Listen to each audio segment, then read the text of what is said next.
The Philosophies of American Education. Perennialism is one of the foundational philosophies in American education.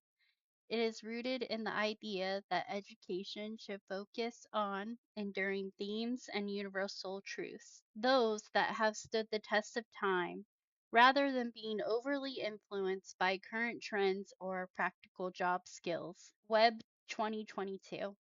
Influenced by classical education, perennialism draws heavily from Greco-Roman traditions and Renaissance humanism, but it took form in modern American education in the early 20th century. Webb 2022. Mortimer Adler helped popularize the Great Books program, which aimed to provide a liberal arts education centered on Western classics. Lacey 2013. Some private and classical schools in the U.S. still follow perennialist models, and Great Books programs still exist at universities like St. John's College. Perennialists argue that there are certain eternal truths and works, especially in literature, philosophy, and science, that every student should study. These are seen as the foundation of civilized society. This philosophy also believes that human nature doesn't change significantly over time.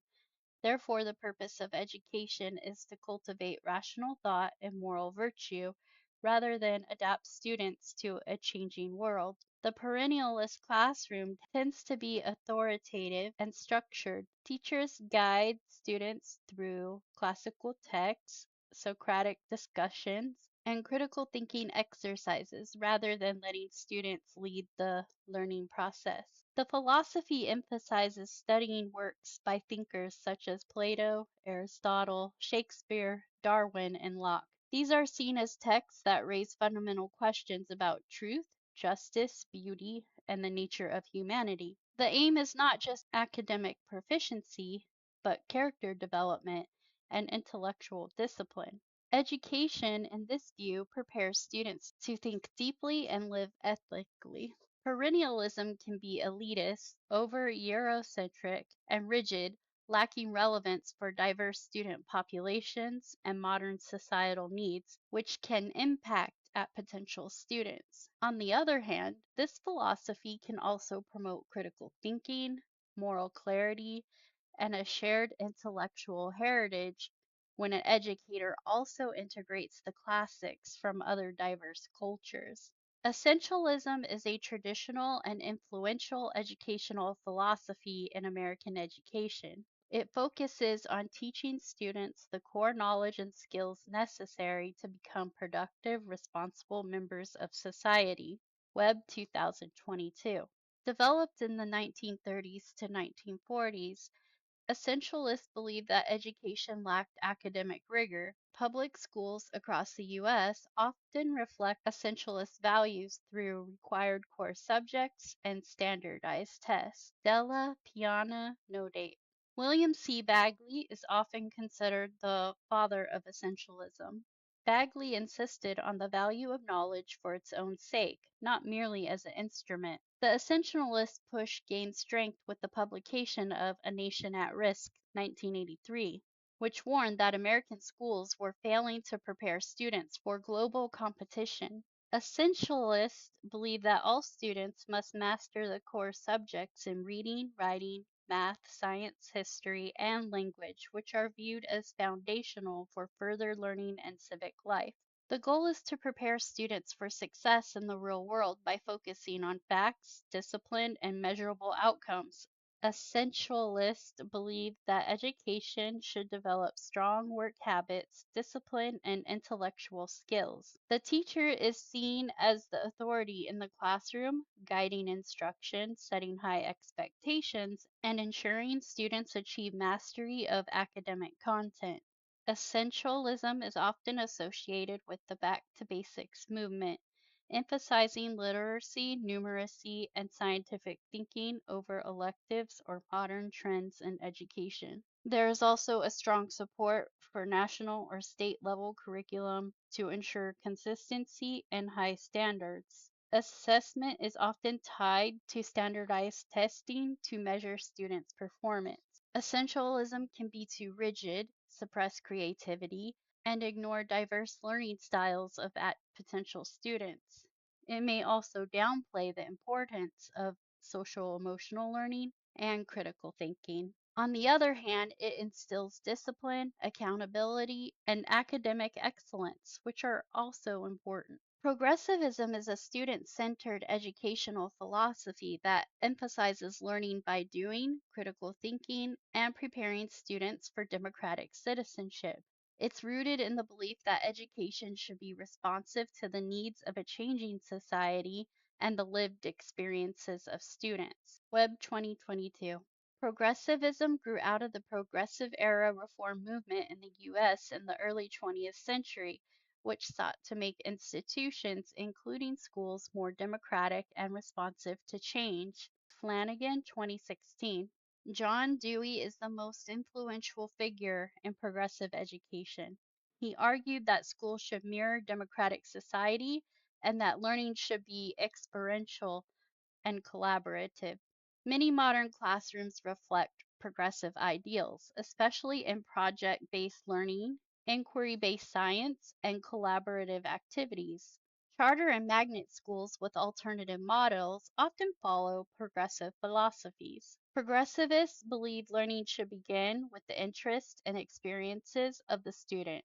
Teachers act as facilitators or guides, helping students explore ideas and make connections to real-world problems. Hands-on project-based learning is central to this philosophy. Students learn best through active engagement, experiments, group work, debates, field trips, and inquiry-based lessons. A key goal is to prepare students to be thoughtful, active participants in a democratic society. This means cultivating skills like collaboration, critical thinking, ethical reasoning, and social responsibility. Progressivists oppose rigid curricula. Instead, they advocate for flexible programs that evolve with societal needs and reflect current issues. Learning should be interdisciplinary and connected to students' lives. Progressivism emphasizes not just intellectual growth, but also emotional, social, and moral development. Schools should nurture curiosity, creativity, and compassion.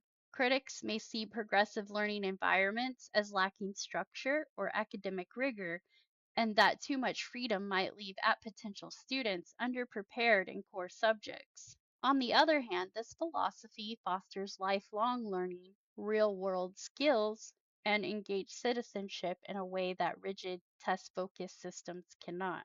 Social Reconstructionism is an evolved progressive educational philosophy that views schools as tools for societal reform. It emphasizes addressing social injustices and preparing students to become active, responsible agents of change in a democratic society. Counts 1932.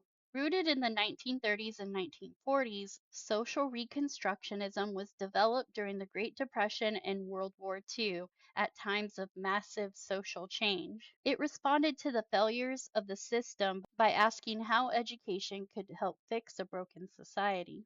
George Counts, in his famous work Dare the School Build a New Social Order, 1932, challenged educators to actively engage in reshaping society. Paulo Freire, although Brazilian, deeply influenced American educators through his philosophy of critical pedagogy, as outlined in Pedagogy of the Oppressed, Freire, 1970. Unlike traditional models focused on preserving knowledge, social reconstructionism sees education as a way to transform society, particularly by confronting issues like poverty, inequality, racism, and environmental degradation. Lessons are often centered around current social, political, and environmental problems and encourage students to analyze and act on these challenges. In this way, education becomes a means of problem solving for real world change.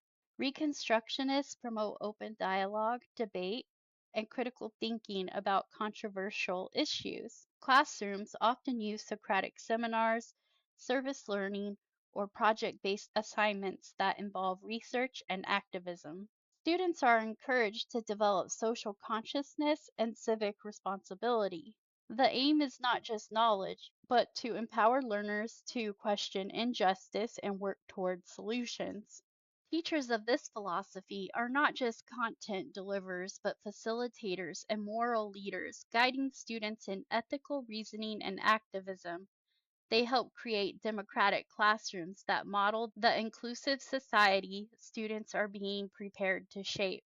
This philosophy is politicized or ideologically driven, potentially turning classrooms into platforms for activism instead of balanced inquiry, and it may not focus enough on academic fundamentals. On the other hand, this makes education relevant, ethical, and transformative, helping at potential students develop the critical awareness needed in a complex, unjust world.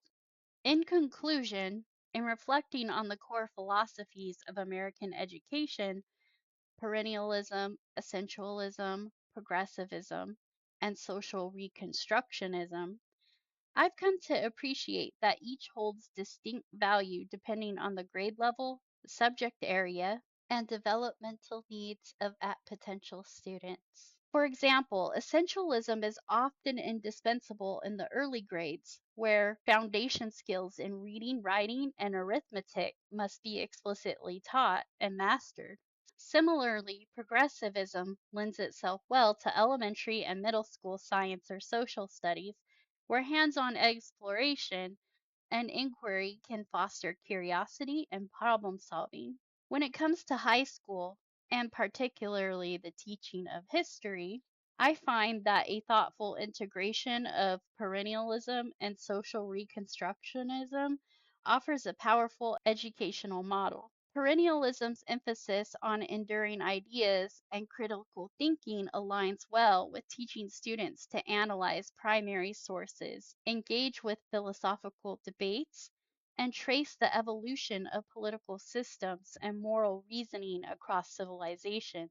At the same time, social reconstructionism challenges students to connect those historical insights to modern day injustices, encouraging them not only to understand the past, but to actively question how its legacies shape current events and policies. For example, while exploring the Enlightenment, the perennialist approach would lead students through the text of Locke, Rousseau, or Montesquieu to grapple with questions about liberty, authority, and human rights. Pairing this with a social reconstructionist lens, students can then examine how those Enlightenment ideals have been applied or denied in contemporary movements for racial justice, immigration reform, or gender equality. In doing so, students are not just passive recipients of historical facts, but active participants in the ongoing work of democracy. Please take a few moments to review the references for this presentation.